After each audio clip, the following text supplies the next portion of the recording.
Bom, agora que nós já definimos o que é o R3, né, que é o nosso protótipo para o espaço vetorial linear, a gente pode definir o que é um espaço vetorial linear.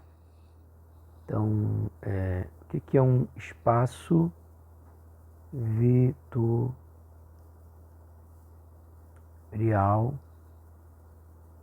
linear?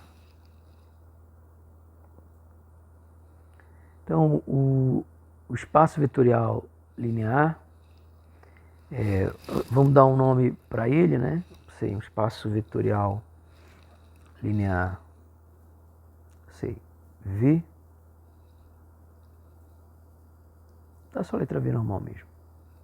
É um conjunto de objetos, um conjunto de objetos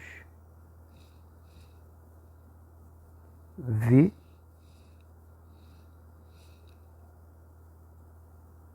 W denominados vetores.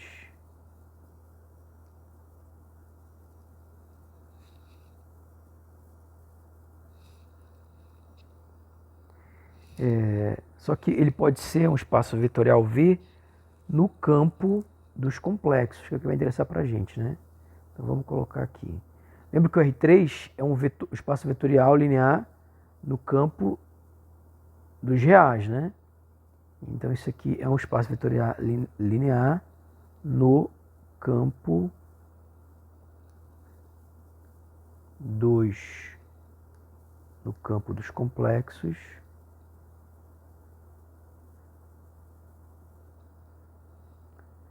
Espaço vetorial linear no campo dos complexos é o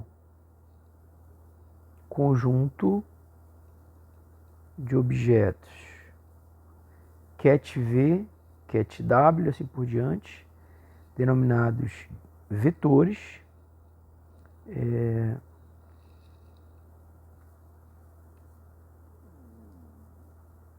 para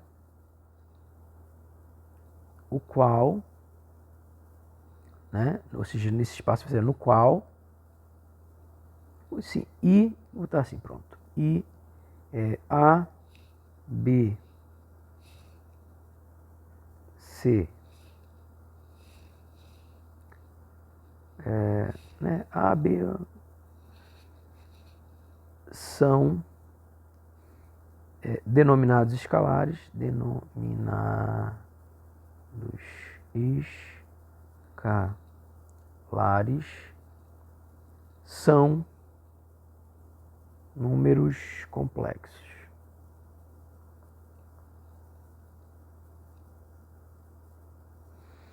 Ok?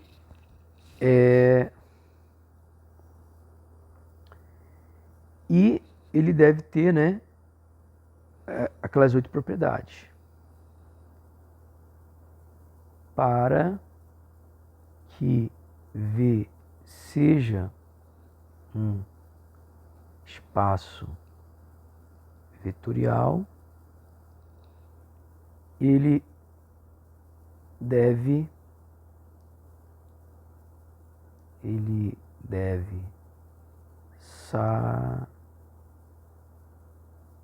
satisfazer 8 propriedades.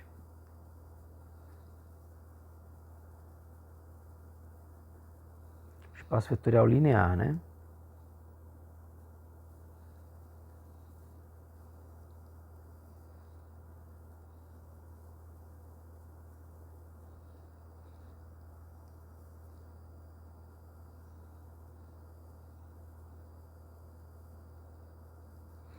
Então, a primeira coisa é que é o fechamento, né?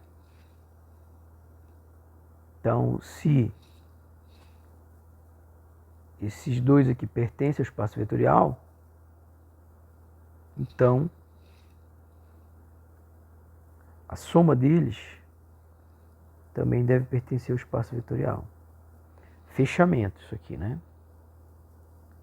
Segunda propriedade Se eu tiver produto de um escalar por uma soma vetorial,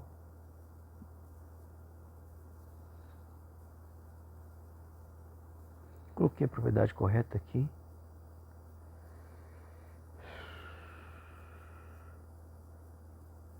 Esse, coloquei certo. Produto de escalar por uma soma vetorial.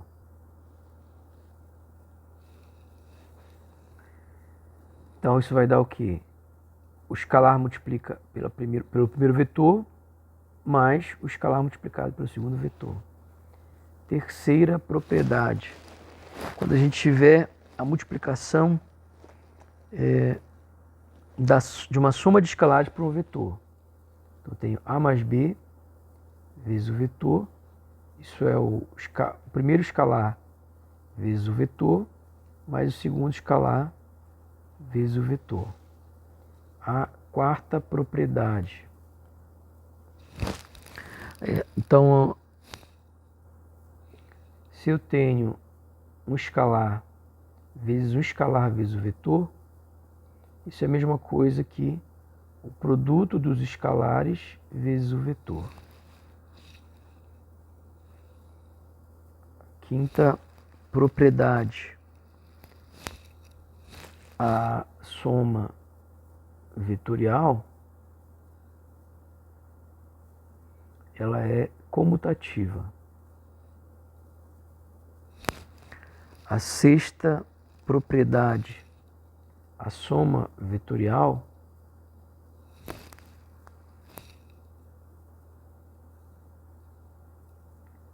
ela é associativa. Então, se eu somo os dois primeiros, obtenho um vetor, depois somo com o segundo, ou eu somo primeiro os dois últimos. Aí o resultado eu somo com o primeiro, o resultado ao final tem que dar o mesmo.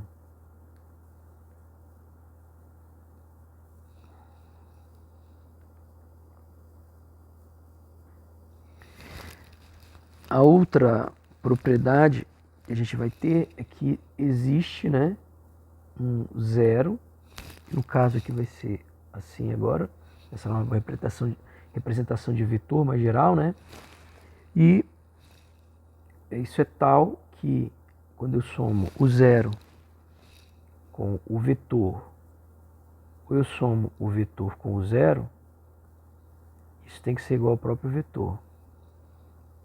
E por último,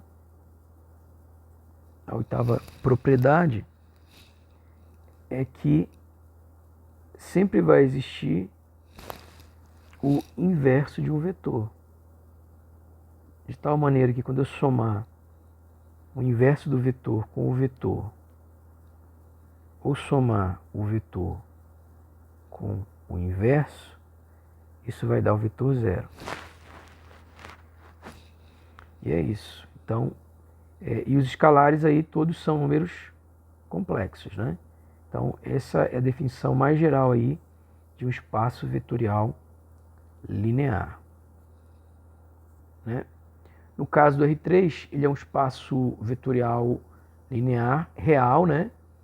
Nesse caso aqui, eu tenho um espaço vetorial complexo, né? Um espaço linear vetorial complexo. Então, o espaço vetorial complexo é aquele em que os escalares são números complexos, né? Então, escalares são números complexos. Isso acontece sempre que o espaço vetorial é um espaço vetorial complexo. Bom, existem algumas propriedades ainda adicionais que dizem o seguinte: uma das propriedades importantes que a gente vai ter é que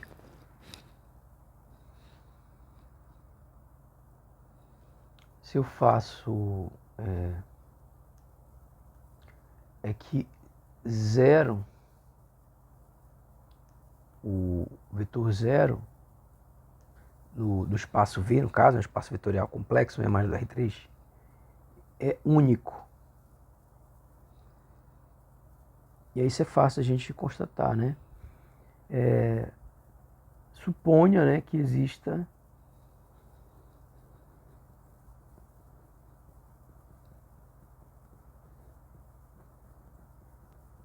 ou seja, que ele não é único, né? O zero não é único. Então, isso significa que o zero mais um vetor v qualquer, ele é igual ao próprio vetor. E o zero linha, que é o outro zero, né, do espaço vetorial, diferente, né? Então, eu suponho que existem isso aqui diferente, né? Eu suponho que existam dois zeros diferentes, tal que ambos são zero, ou seja, se eu somo qualquer um deles com um vetor v qualquer, isso dá o próprio vetor v. Então, isso aqui implica que, ó, como v, né? Como, obviamente, um vetor é igual a ele mesmo, então, aí, o primeiro vetor posso tirar daqui, desculpa, o primeiro vetor posso tirar daqui, e o segundo vetor, então o primeiro eu tiro daqui, e o segundo vetor eu tiro daqui, ó. Então a gente conclui daí que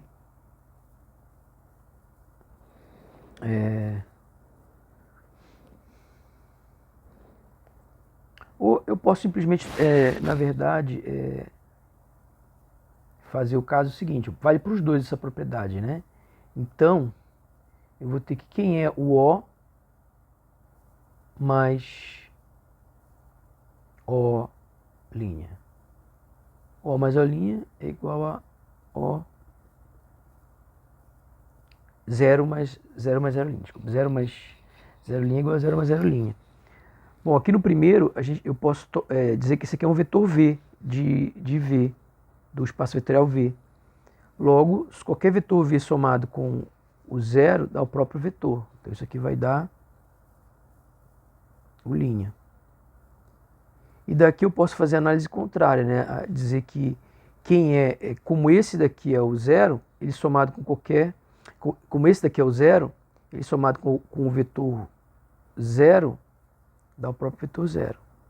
Então no final eu concluo que eles são iguais, na verdade. Então isso demonstra que o zero ele é único, né, para o espaço vetorial V. Outra propriedade importante é a que diz que o escalar zero vezes um vetor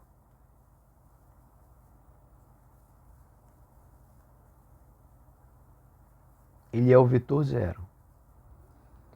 Então, como é que a gente pode provar isso daí?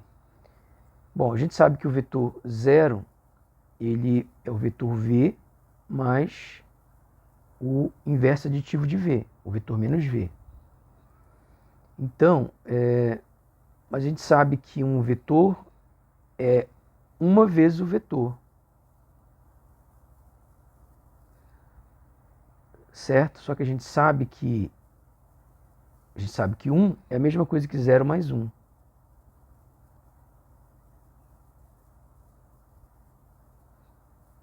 Só que a gente sabe que existe a propriedade distributiva da soma com relação ao vetor. Então dá 0v mais uma vezes v, que é o próprio v.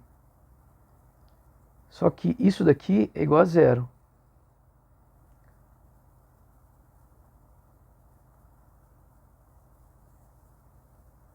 Só que 0 mais qualquer vetor é o próprio vetor. Então, isso daqui é igual a 0v. Então, está provado, né? Que 0v é igual ao vetor zero.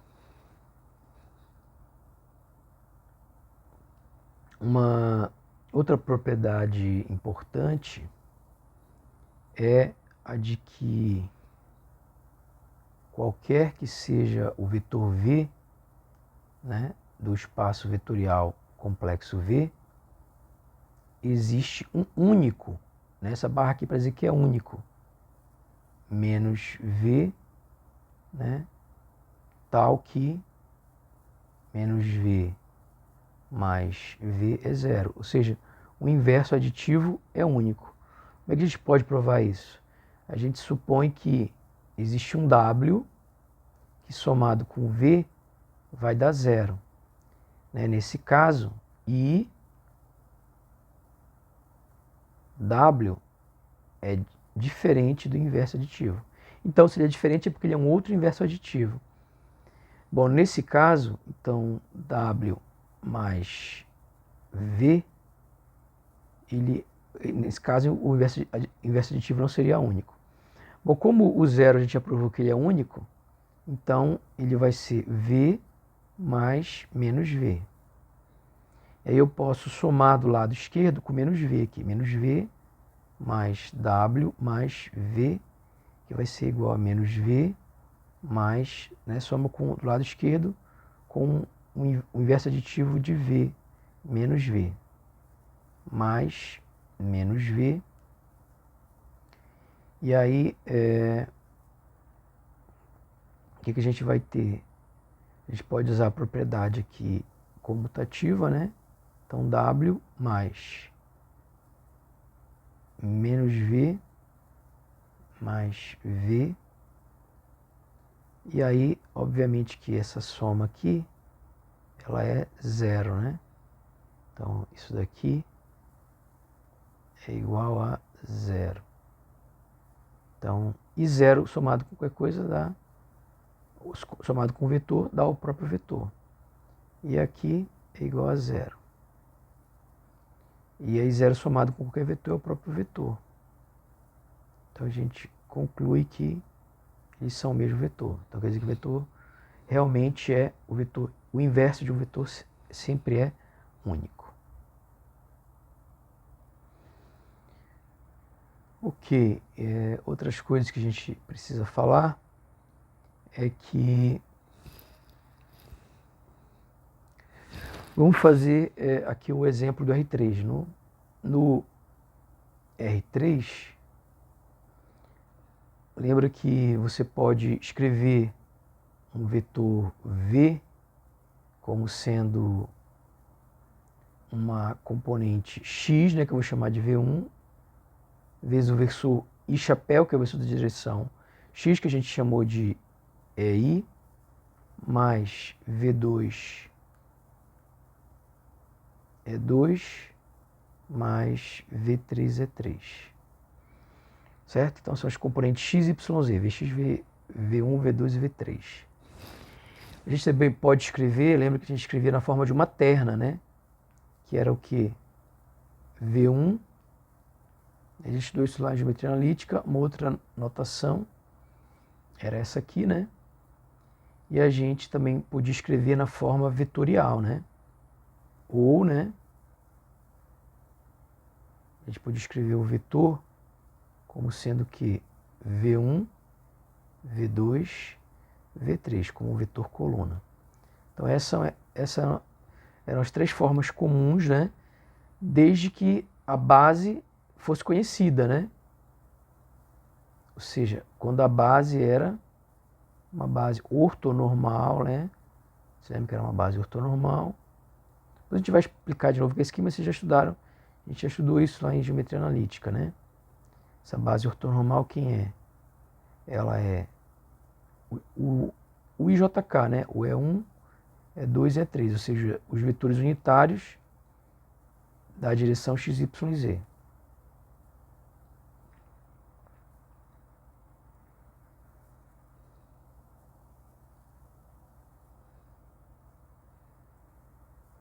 Ok. Quem é a soma vetorial? Soma vetorial. Soma vetorial, ela vai ser, digamos, V mais W, né? Digamos que o V, ele é... Vou usar essa notação mais compacta aqui. Como uma terna, né? Uma terna aqui ordenada. E uma lista ordenada de 3 elementos, uma terna, né? E W, W1, né, que é a componente x, W2 componente y, W3 componente z. Então, nesse caso, a gente tem que... Quem seria a soma vetorial?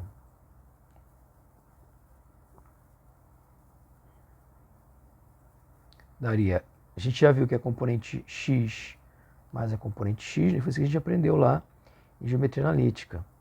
Componente y mais a componente y e componente z mais a componente z, né?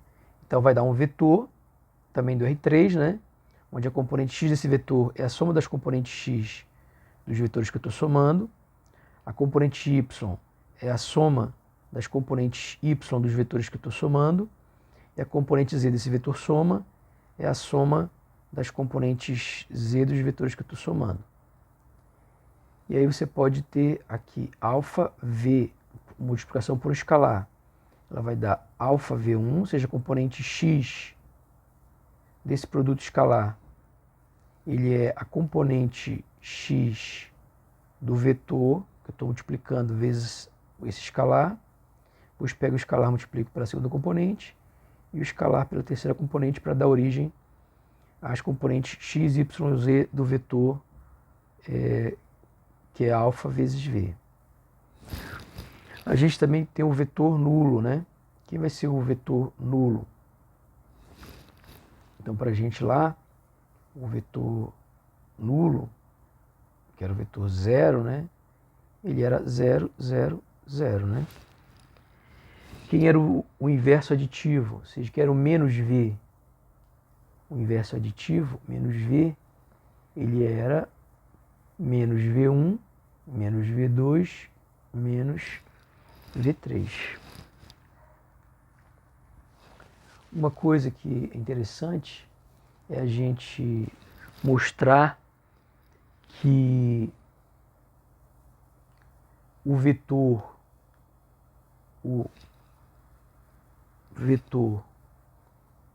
tá assim, vetores da forma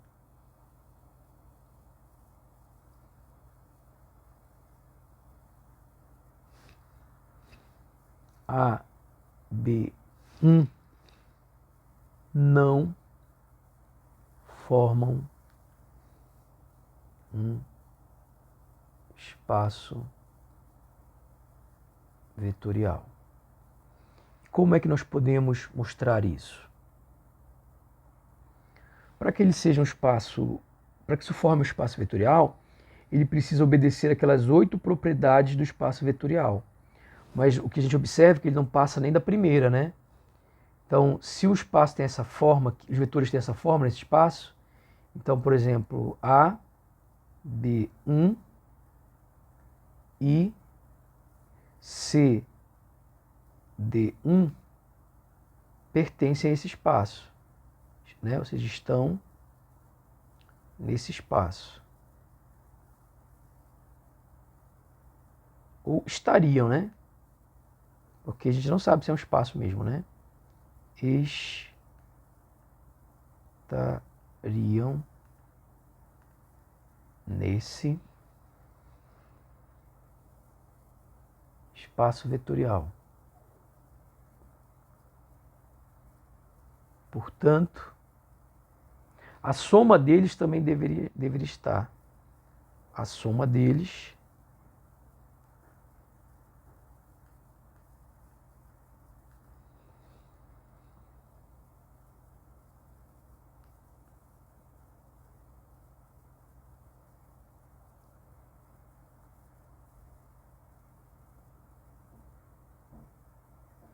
soma o primeiro com o primeiro, componente x, componente x, componente y, soma com a componente y, componente z, soma com a componente z. Portanto, a soma deles também deveria estar.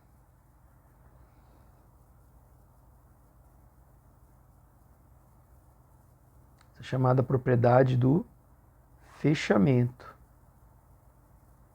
Ou seja, a soma vetorial também tem que pertencer ao espaço. Mas isso não acontece. Mas isso não acontece.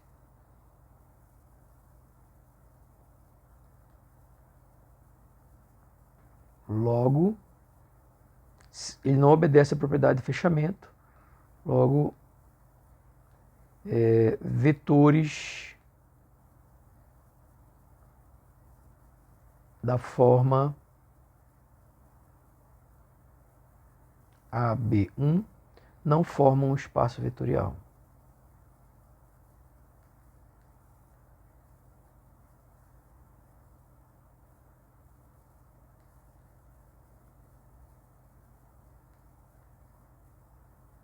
Porque quando eu somo dois desses vetores, a componente z vai ser 2. E esses vetores têm que ter a componente z igual a 1. Então, vetores dessa forma não formam um espaço vetorial, porque vetores dessa forma eles não possuem a propriedade do fechamento. Esse espaço vetorial não possuiria a propriedade do fechamento, logo não é espaço vetorial. Ok? Só para esclarecer, né? Os vetores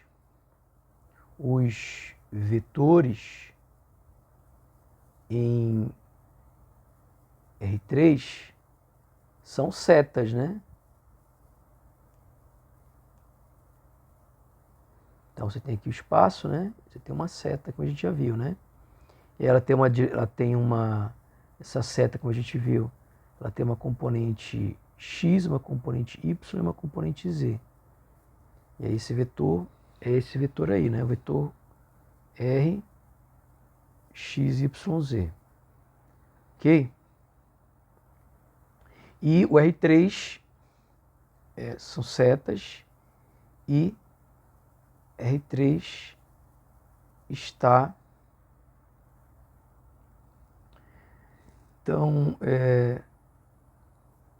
está no campo, no corpo dos complexos, né? Ou no campo dos complexos. Ou seja, os escalares são, campo ou no corpo dos reais, né? Dos reais, ou seja, os escalares são números reais. Agora, aquele caso que a gente falou geral, né? No caso geral, que a gente está interessado, né? No caso que a gente vai precisar para a mecânica quântica, né? Para espaço vetorial na mecânica quântica,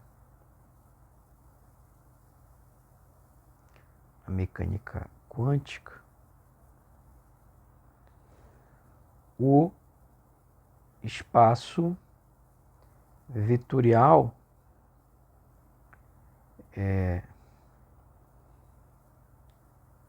está no corpo, né? Ou no campo dos complexos, ou seja, os escalares são números complexos, e o espaço não é formado por setas, o espaço é formado por ket. Então isso aqui é um ket. Esse ket é um vetor mais geral, né? Então a gente vai estudar bastante o que são os kets, né? Mas eles vão ser usados para representar o estado quântico, né, de um objeto. Então esses vetores ket, né, eles são algo mais geral, não são uma seta no espaço, né? Mas as propriedades lá do R3, muitas delas, né, a gente vê que essas propriedades de espaço vetorial, elas são válidas aqui, como esse espaço em que o ket definido é um espaço vetorial, ele tem aquelas mesmas propriedades do R3. Então, visualizar esse ket como uma seta ajuda muitas vezes, né? Certo? Só para entender. Mas, na verdade, ele é algo bem mais geral, como nós veremos ao longo do curso, ok?